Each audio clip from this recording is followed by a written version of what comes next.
अल्हम्दुलिल्लाह वस्सलातु अला रसूलिल्लाह। रोज़ी और रिज़्क की तंगी दूर करने के लिए जो सूरह वाक़या पढ़ने की जो मशहूर हदीस है वो मिशकात शरीफ में है। हज़रत इब्न मसऊद रज़ी अल्लाहु अन्हु कहते हैं, मैंने अल्लाह के रसूल सल्लल्लाहु अलैहि वसल्लम को ये इरशाद फरमाते हुए सुना, मन क़रा सूरतल वाक़या कुल्ल लैला लम तुसिबहु फ़ाक़ा,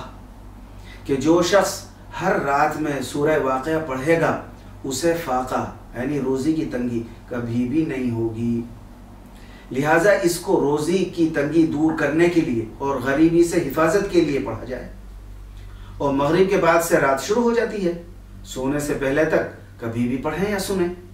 इस वीडियो में पूरी सूरह वाक़या पढ़ी गई है, इसको गौर से सुने, इंशाअल्लाह रोज़ी की तंगी बिल्कुल दूर हो जाएगी।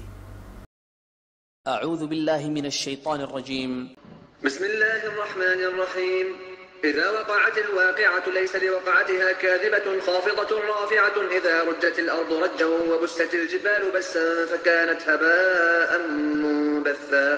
व कुंतुम अज़वाजन थलाथतन फ़अस्हाबुल मैमनति मा अस्हाबुल मैमनति व अस्हाबुल मशअमति मा अस्हाबुल मशअमति वस्साबिक़ून अस्साबिक़ून उलाइकल मुक़र्रबून फ़ी जन्नातिन नईम सुल्लतुम मिनल अव्वलीन व क़लीलुम मिनल आख़िरीन अला सुरुरिन मौदूनतिन मुत्तकिईन अलैहा मुतक़ाबिलीन यतूफ़ु अलैहिम विल्दानुन मुख़ल्लदून बिअक्वाबिन व अबारीक़ व कअसिन मिन मईन ला युصدعون عنها वला युनज़िफ़ून व फ़ाकिहतिन मिम्मा यतख़य्यरून व लहमि طير मिम्मा यश्तहून व हूरुन ईन कअम्सालिल लुअलुइल मकनून जज़ाअ बिमा कानू यअमलून ला यस्मऊन फ़ीहा लग़वन वला तअसीमा इल्ला क़ीलन सलामन सलामा وأصحاب اليمين ما أصحاب اليمين في سدر مخضود وطلح منضود وظل ممدود وماء مسكوب وفاكهة كثيرة لا مقطوعة ولا ممنوعة وفرش مرفوعة إنا أنشأناهن إنشاء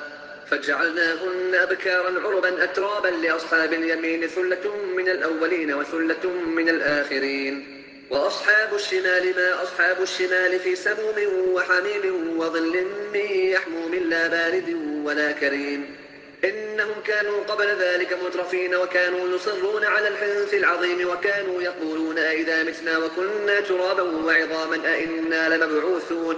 أو آباؤنا الأولون قل إن الأولين والآخرين لمجموعون إلى ميقات يوم معلوم ثم إنكم أيها الضالون المكذبون لآكلون من شجر من زقوم فمالئون منها البطون فشاربون عليه من الحميم فشاربون شرب الهيم هذا نزلهم يوم الدين نحن خلقناكم فلولا تصدقون أفرأيتم ما تمنون أأنتم تخلقونه أم نحن الخالقون نحن قدرنا بينكم الموت وما نحن بمسبوقين على أن نبدل أمثالكم وننشئكم فيما لا تعلمون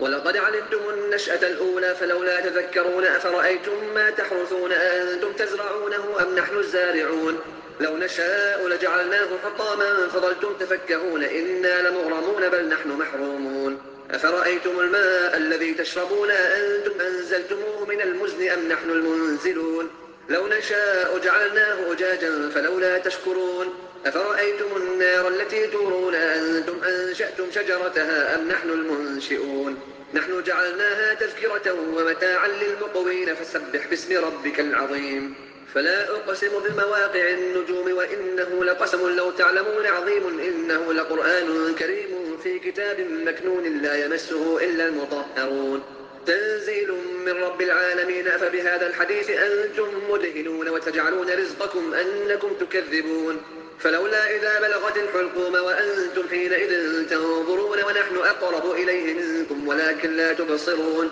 فلولا إن كنتم غير مدينين ترجعونها إن كنتم صادقين فأما إن كان من المقربين فروح وريحان وجنة نعيم وأما إن كان من أصحاب اليمين فسلام لك من أصحاب اليمين وأما إن كان من المكذبين الضالين فنزل من حميم وتصلية جحيم إن هذا لهو حق اليقين فسبح باسم ربك العظيم.